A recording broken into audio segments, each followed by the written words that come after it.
asalaamaaleykum ku wax patrimoine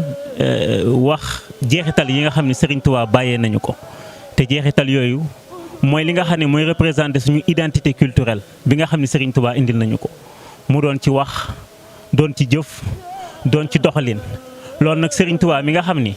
bi ko sëñ Moussa Ka di tàgg da ko wax ni Serigne bee ko nuroog Moustapha ba cig móol te deexul wanguloon setuxul ba dim njool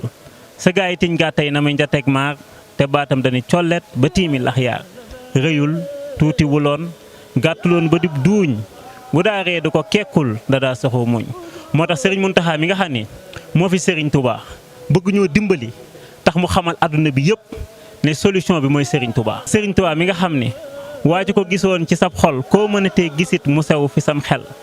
waa ji ko gisoon mu gis la koo mënatee gisit du tax mu saf la kon moom la ñuy wooteel ay bis ci le 2 janvier ba le 6 janvier fii ci musée des civilisations noires ci Dakar di ci woo ñëpp wasalaamaaleykum wa rahmatullah